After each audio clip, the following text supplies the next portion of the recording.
tayo po ay makikita po ng pangako ng ating Diyos na buhay.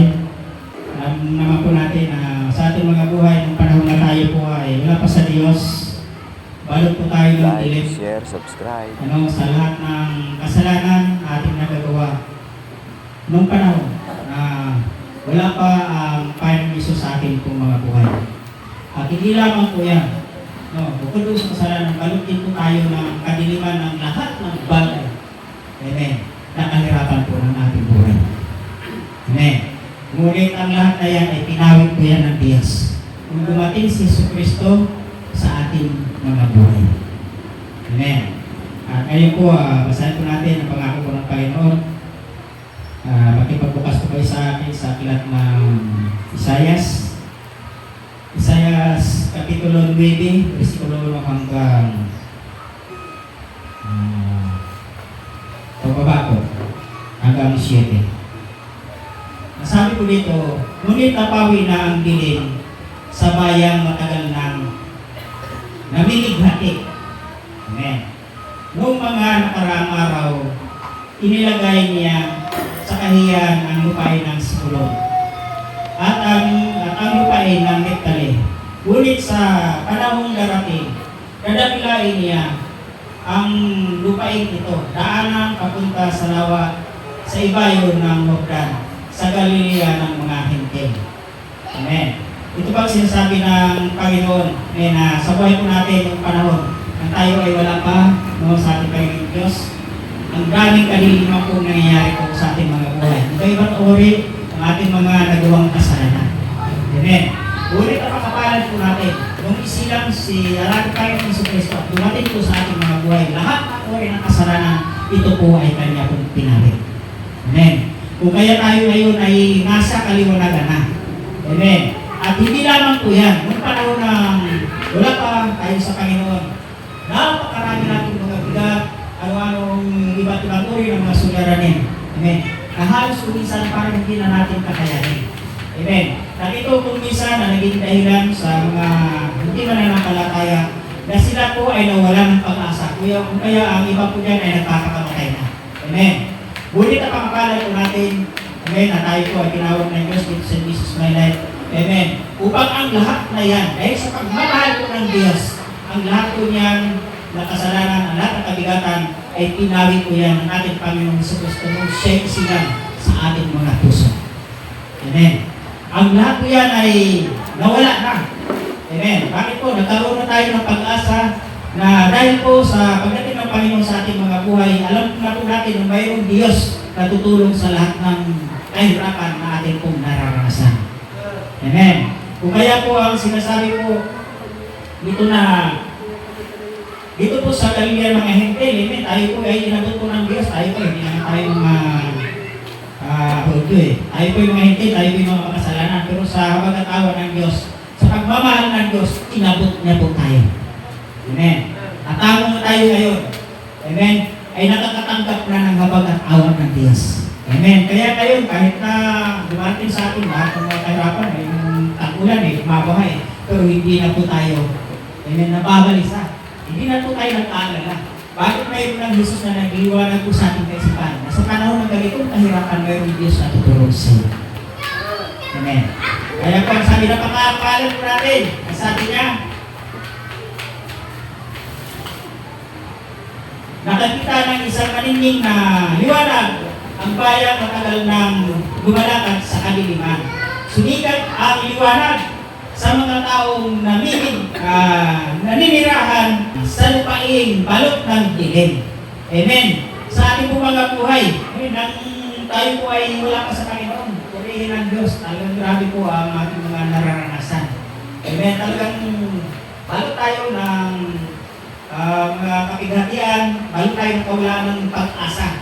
Balot tayo ng dilim ng kawalan ng pag-asa. Amen. Na parang halos sa ating buhay, sinasabi natin na wala na yata kung kaaunan dito sa kahirapan. Amen. Yun na lagi ang negative na ating nakikita sa ating mga buhay.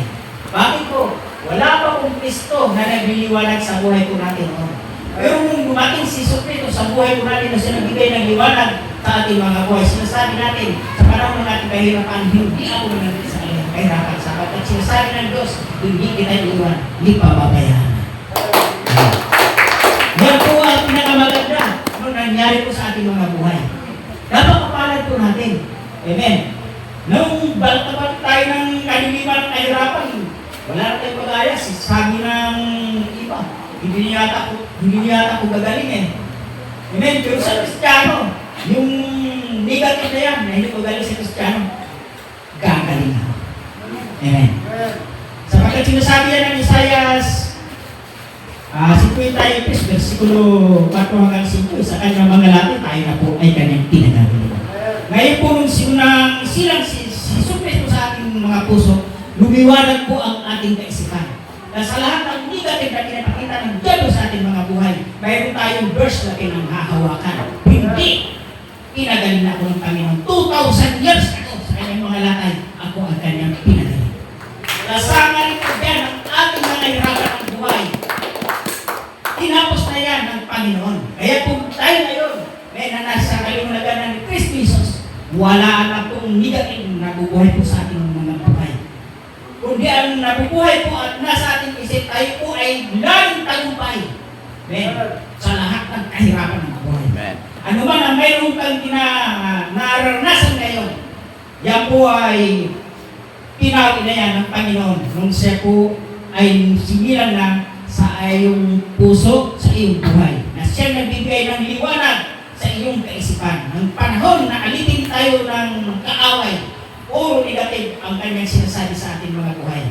Hindi na ako ahon dito sa therapy, hindi na ako ahon dito sa kaguluhan na aking naranasan sa loob at tahanan ng sa labas ng aking tahanan. Pero nung nakainod ka, yung mga kabigatan na yan, yung mga kaguluhan niya sa loob at tahanan, hindi mo na yan nakikita. Bakit? Nandoon ang pag-asa, nandoon ang liwanag, na pagdating ng bukas, aayusin ng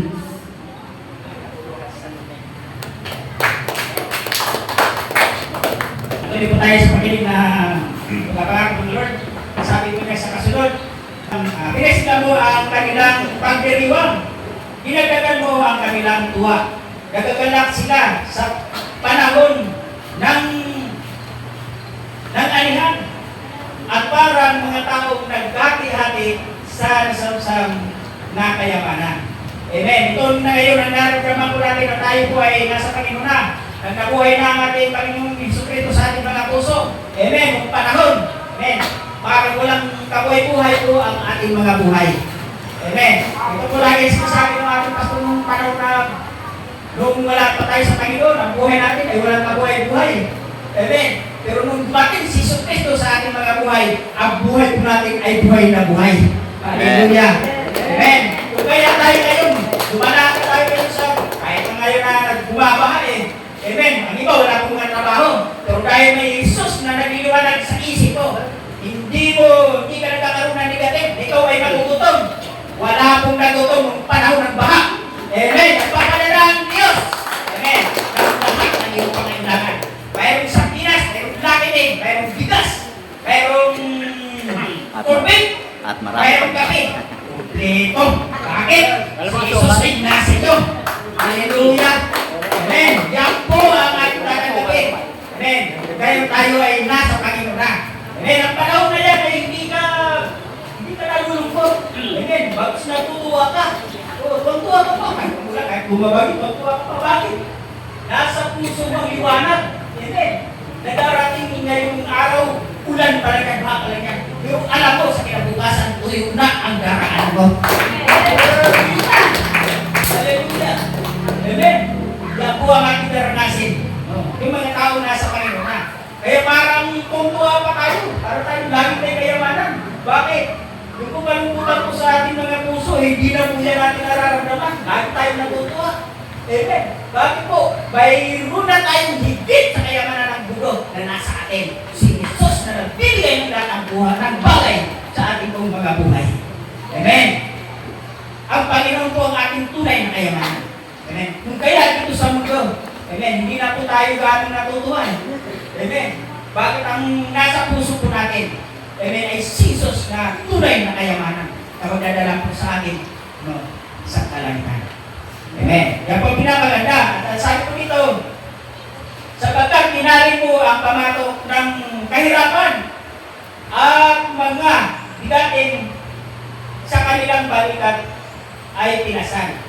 Pamalong ang mga ati iyong binali tulad ng medyar na iyong ginapi. Amen. Kaya po tayo hindi na po nababalisa sa panahon po kayo ng kahirapan, mga dumarating mga bagyo, mga idol, hindi na po tayo na atituhan po niyan. Bakit po? Alam natin, yung kahirapan natin naranasan. Alam natin ang panahon na dumating na sa ating mga buhay. Binalik na po yan ng Panginoon. Yung pamalit na yan ng kahirapan sa ating mga buhay. Pinawin na po yan ng Panginoon. Amen. Amen. Kung kaya, mayroon kang kinakain sa loob ng isang araw ng 3 bisis, kumpinto ka na. Amen. Bakit kung pag-aalala mo ay inalis na po yan ng Diyos? Dahil alam mo, ngayon ang kinakain mo. Amen. Kung ulam ay tuyo. Alam mo na pagdating ng bukas, pagkanta ng Diyos yan ng mas masarap. Amen. Yan po ang daranasin ng mayroon ng Kristo sa buhay. Amen. Nag-iiwanag ang Panginoon sa ating kaisipan. Alam po natin. Amen. Nasa ating pananampalataya, hindi tayo mananatili sa ganitong kahirapan, sa ganitong sakit at karamdaman. Alam po natin yan, ang lahat yan, mga sakit at karamdaman, pinawin na po yan ng Diyos. Inagaling na po yan ng Panginoon. Amen. Amen. Kung kaya ngayon, masaya-masaya na yung mga pinagaling po dyan Hallelujah. Magkasunod pa sila. Amen. Bakit? Dahil po ng Jesus sa puso. Kapag may Jesus ka sa puso, ano man may problem, masakit at karamdaman, kung sabi po yan ang pananampalataya kay Kristo Jesus. Amen. Amen. Kaya tinawin na lahat yan. Lahat ng kahirapan, pagigatan mo, tinawin na ng Diyos yan Yung mga tao po dyan, kaya sa pamilya, bakit nandyan? Bakit? Mayroon po nagliliwanag ko sa kasipan. Amen. Umaasa po yan. Dadarating ang bukas ang pamilya niya ay kasama na yung magiling sa Panginoon. Umaasa po yan. Naayusin ang Diyos ang kaluluhan sa lumatayang tahanan. Amen. Kung bakit siya nagyan, pangatuloy malakas ba sila? Natutuwa. Bakit? Dati ang pag-asang nagliliwanag sa niya ang kasipan. Di siya nawala ng pag-asa. Bakit po? Alam niya ang bayan ng Jesus. Katutulong sa lahat. Amen. At ano pa po sabi? Ang pagyabang ng mga mandirigma at lahat ng kasutang timbang sa dulo ay susunogin. Amen. Sabay ko natin. Grabe natin iba ng panahon na wala pa tayo huli. Alis ko na lang. Kaya sa akin ko naranasan ko yan. Grabe natin pakikiluglaban ng wala pa silo sa aking buhay. Grabe, hanggang sa sumuka ko ng dugo. Grabe labanan. Amen. Hanggang ngayon, hindi na ako nakakapagtrabaho, pero ang Diyos ko ay ako yung binubuhay. Ang Panginoon. Hindi na ako binugutong 2015. Ako po ay wala ng trabaho. Dahil po, nagkasakit ko ako. Pero napakabuti ng Diyos. Simula nung hanggang ngayon, binubuhay ako ng Diyos. Hindi ako binugutong sa pamagitan ng ating mga anak. Nagbinigay ng Diyos ng trabaho. May mga pusong matuloy. Amen. Amen. Hindi ako pinababayan at hindi ako na ginugutom ng Panginoon.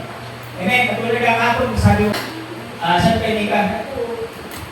Nakikita ako, pinahirap ka dyan sa trabaho sa pagbabayan ng bahay. Noon ako, bumalik na tayo sa R&D. Nawalan ko pa. Ang sabi niya sa akin pa, sa panahon ng may gawain ng sa Diyos, nahirapan kapag may tubig. Nakita ko doon pag mga nasakit na anak sa akin. Okay. Ang sabi ko, sa minsan, dahil naman ng baha at kalamidad, may tulog po doon nanggaling sa bayan. Ang sabi niya sa akin, huwag na tayong bumalik doon.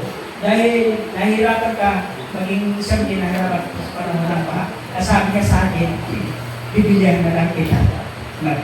Kung ano yung binibigay doon, bibilihan na lang kita para sa iyo. Amen.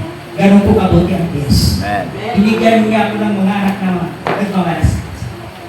Amen. Kamay po yan ng Diyos.